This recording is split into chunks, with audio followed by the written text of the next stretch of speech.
ძალიან მნიშვნელოვანია ზოგადად განათლების როლი დღევანდელ ყოფაში და არა მხოლოდ დღევანდელ, ალბათ ყოველთვის, თუმცა ეხლა ყველაზე მეტად რამე თუ ძალიან ძვინვარებს ციფრული ტექნოლოგიები და შესაბამისად მე ვფიქრობ, რომ ამ სექტორში დასაქმებული პირების ხშირად მოწვევა ძალიან მნიშვნელოვან ინფორმაციას მიაწვდის ამ სფეროთი დაინტერესებულ პირებს.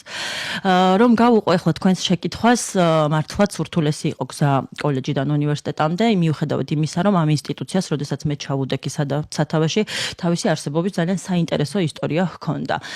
ის ოპერირებდა საგანმანათლებლო სივრცეში უმაღლესი სასწავლებელი ჯორჯიას სახელით და 1996 წლიდან იყო საგანმანათლებლო სფეროში, მაგრამ ჟამთასვლამ ბევრი წინააღმდეგობის წინაშე დააყენა ეს ინსტიტუცია და 2019 წელს, როდესაც მე მივედი, ის გახლდათ ერთ საფეხურიანი კოლეჯი, რომელსაც ჰქონდა მხოლოდ ერთი არააკრედიტებული პროგრამა.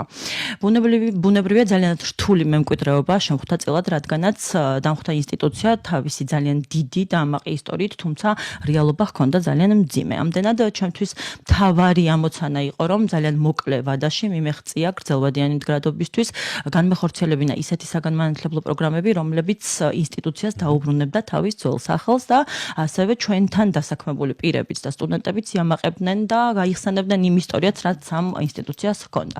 შესაბამისად, მინდა გითხრათ, რომ ურთულესი იყო გზა, მოსაყოლად ალბათ უფრო მარტივია, მაგრამ დაახლოებით 4 წელი დაგვჭირდა იმისთვის, რომ ჩვენ მიგვეღწია იმისთვის, რომ დღეს ვართ ნეო ეროვნული საგანმანათლებლო უნივერსიტეტი კვლავ და კვლავ ვართ ორ საფეხურიანი ინსტიტუცია.